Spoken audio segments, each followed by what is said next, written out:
60,000 बच्चों का भविष्य का सवाल है और सरकार 6 महीने बाद परीक्षा कराएगी, अब कई महीनों बाद परीक्षा कराएगी। जब अग्निवीर व्यवस्था लागू हुई उससे पहले भारतीय जनता पार्टी ने डेटा का एनालिसिस की कि आखिरकार फौज में कहाँ के बच्चे भर्ती होते हैं। फौज में सभी बच्चे गाँव के भर्ती होते हैं, क्योंकि उनका टारगेट है कि गाँव के बच्चे न आगे बढ़ जाएं, उनका परिवार न पड़ जाए, आगे बढ़ जाए। इसीलिए मैंने कहा कि सरकार दे रही है दाना, फिर गाओ उसका गाना। कि जब समाजवादी सरकार में बहुत जल्दी नौकरी देनी थी और कई बार परीक्षा देने में और परीक्षा का पूरा कराने में बहुत समय चला जाता है, उस समय फैसला लिया गया था कि मेरिट पर अगर नौजवान चाहें और उनकी मांग हो तो सरकार को इस पर विचार करना चाहिए कि जिस तरीके से पहले पुलिस की भर्ती हुई थी कोई उंगली नहीं उठा सकता। समाजवादी सरकार में जो भर्ती हुई थी उसमें किसी ने उंगली नहीं उठा सकी, कोई उंगली नहीं उठा पाया और मेरिट के पर भर्ती कर दी थी। हाई कोर्ट, सुप्रीम कोर्ट तक लोग गए थे उस भर्ती को रुकवाने के लिए, लेकिन सुप्रीम कोर्ट से भी वो क्लियर होकर के आई थी और भर्ती हुई थी। अगर 60,000 बच्चों का भविष्य का सवाल है और सरकार 6 महीने बाद परीक्षा कराएगी, अब कई महीनों बाद परीक्षा कराएगी, सरकार के पास वो नियमावली बनी रखी है पूरी।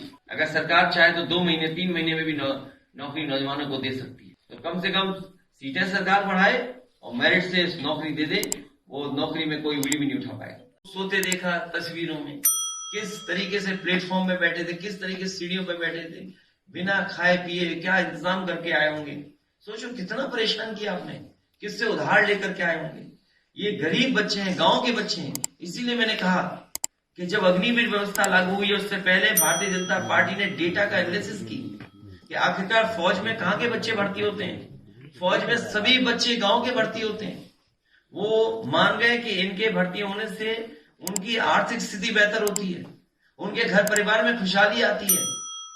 इसीलिए उन्होंने जानबूझ करके पक्की नौकरी खत्म की, अग्निवीर टेम्पररी नौकरी लेकर के आए, क्योंकि उनका टारगेट है कि गांव के बच्चे न आगे बढ़ जाएं, उनका परिवार न पड़ जाए, आगे बढ़ जाए।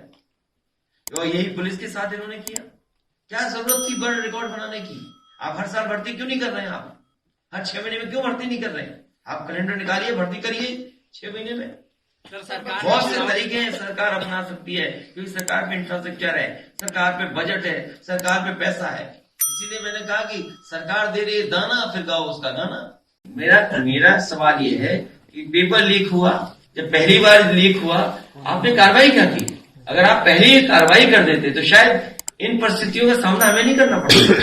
और फिर जितने भी पेपर लीक हुए हैं वो आखिरकार किस एजेंसी पे जा रही है जांच के लिए? ये तो फिर सरकार से आपको पूछना चाहिए। हम तो सरकार में नहीं है ना। देखिए सबसे बड़ी बात है कि परीक्षा जो पेपर लीक हुआ है 60 लाख की लगभग कोई मामूली नंबर नहीं है। इतनी तो देशों की आबादी भी नहीं होती है। सोचिए उनके भविष्य के साथ खिलवाड़, आप उनके भविष्य के साथ क्यों खिलवाड़ कर रहे हैं? और ये सोचिए समझी रणनीति भारतीय जनता पार्टी की कि लोगों को निराश करो, लोगों को दुखी करो।